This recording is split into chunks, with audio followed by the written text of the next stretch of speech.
আমাদের বসত বাড়িটুকু যদি না থাকে আমরা কোথায় যেয়ে দাঁড়াবো? আমার গ্রামবাসী এবং আমরা যেন গৃহহীন না হই। এই দৃশ্যমান কোনো সিদ্ধান্ত এবং দৃশ্যমান কাজের কোনো ফল না পাই ততক্ষণ আমরা এই জায়গাতে অবস্থান করব। রাতারাতির মধ্যে যদি কোনো ব্যবস্থা না হয় আমাদের বাড়িঘর চলে যাবে একদম। জিও ব্যাগ ভালোভাবে যদি পড়তো তাহলে আজকে আমাদেরকে এই বৃষ্টির মধ্যে আমাদের এই কষ্ট করতে হতো না। আজকে আমরা ডিসি অফিসে গিয়েছিলাম মানববন্ধনে, ওখান থেকে স্মারকলিপি জমা দিয়েছি। জমা দেওয়ার পরে আমরা পুনরায় পানি উন্নয়ন বোর্ডের যে গাফিলতির কারণে আজকে আমাদের গ্রাম, ইউনিয়ন এবং মিরপুর থানা যে হুমকি রূপে রয়েছে পদ্মার আগ্রাসী ভাঙনে, আপনাদের প্রিন্ট মিডিয়ার মাধ্যমে আমরা বারবার দেখিয়েছি, মানববন্ধন করেছি, সড়ক অবরোধ করেছি।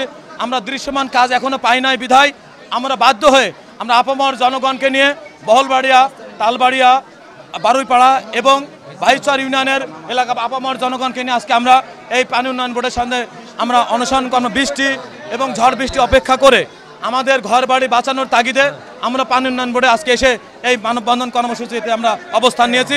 যতক্ষণ আমাদের এই দৃশ্যমান কোনো সিদ্ধান্ত এবং দৃশ্যমান কাজের কোনো ফল না পাই ততক্ষণ আমরা এই জায়গাতে অবস্থান করব। আমাদের বাড়িঘরের জিনিসপাতি সব আমরা সরাই ফেলছি। এখন যদি রাতারাতির মধ্যে যদি কোনো ব্যবস্থা না হয় আমাদের বাড়িঘর চলে যাবে একদম। আমাদের জমি গেছে, শত শত জমি গেছে, আমরা জমি নিয়ে চিন্তা করছি না। আমরা চিন্তা করছি আমাদের বসত বাড়িটুকু যদি না থাকে আমরা কোথায় যেয়ে দাঁড়াবো?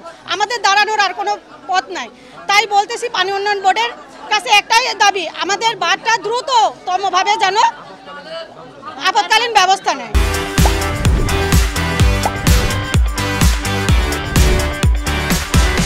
পারমাণবিক বিদ্যুৎ কেন্দ্রের যে বাঁধ দিয়েছে এটা মেন কারণ, এবং বালু উত্তোলন করাও এটাও একটা কারণ। সেই সাথে আমাদের যে বক্তব্যগুলো এর আগে হয়ে গেল, সেই জিও ব্যাগ ভালোভাবে যদি পড়তো তাহলে আজকে আমাদেরকে এই বৃষ্টির মধ্যে আমাদের এই কষ্ট করতে হতো না। আপনারা একটুখানি ওখানে যাই দেখেন, অনুরোধ করব, এবং আমি জেলা প্রশাসক মহোদয়কে অনুরোধ করেছি, ফিজিবিলিটি আপনি একটু দেখেন, দেখে বুঝতে পারবেন আসলে আপনার মেন রোড থেকে কত দূর। আর আমার মানুষ যে ঘর বাড়ি ভেঙে জানলা দরজা খুলে নিয়ে চলে যাচ্ছে, বাড়িটা ভেঙে যাবে, জানলা দরজা সব কিছু নিয়ে চলে গেছে। এখন আমরা সেই অপেক্ষায় আছি। কেন আমরা থাকবো? এই বাঁধ ভালোভাবে হওয়ার কথা ছিল। জিও ব্যাগ ভালোভাবে পড়লে আমরা এই অবস্থানে আসতাম না। এই জিও ব্যাগ কেন পড়লো না, কী জন্য হলো না, এখন সেটা দেখার আর সুযোগ নাই। বর্তমানে আপৎকালীন যে কাজ, এটা ওনারা একটু শুরু করেছেন।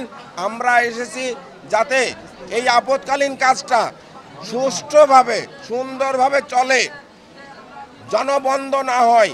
যেহেতু অক্টোবর মাসের শেষ পর্যন্ত এই পানি নামবে, এই পানি নামার ভিতরে যেন ভেঙে না যায় আমার গ্রামবাসী এবং আমরা যেন গৃহহীন না হই। আপনারা যে বহলবাড়িয়া, সাহেবনগর এবং এই এলাকার লোকজন আমাদেরকে স্মারকলিপি দিয়ে গেছে। আমরা এই এলাকাটা ব্যাপক ভাঙন সংঘটিত হয়েছে নদীর মরফোলজিক্যাল পরিবর্তন এবং এই দুর্যোগপূর্ণ আবহাওয়ার কারণে, বঙ্গোপসাগরে যে নিম্নচাপ হয়েছে সেই কারণেই আমাদের এই যে বৃষ্টি সব মিলে আমাদের গতকালের তুলনায় আজকেও প্রায় 3 সেন্টিমিটার পানি বাড়ছে।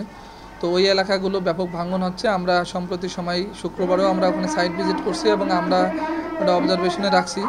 আমরা জরুরি ভিত্তিতে যেন বেড়িবাঁধ না ভাঙে এবং লোকজনের ক্ষয়ক্ষতি না হয় সেজন্য আমরা ওখানে জিও ব্যাগ এবং জিও টিউব এর কাজ এখন বর্তমান চলমান আছে এবং পার্মানেন্ট যে কাজ সেটা অতি শীঘ্রই শুরু হবে। এই দুর্যোগপূর্ণ আবহাওয়া চলে গেলে আমরা ঠিকাদারের সাথে আলাপ করে দ্রুত ভিত্তিতে পার্মানেন্ট সলিউশনের জন্য যে কাজ ধরা আছে সেটা আমরা বাস্তবায়নে উদ্যোগ গ্রহণ করব।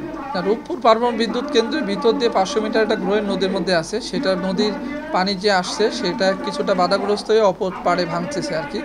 সেটা হয়তো লোকজন তাদের প্রেডিকশন করছে। আমরা ওইভাবে ধারণা করছি যেহেতু নদীর গতিপথ চেঞ্জ হয়ে গেছে, গতিপথ চেঞ্জ হওয়ার কারণেই আপনার ভাঙনটা একটু বেশি সংগঠিত হচ্ছে।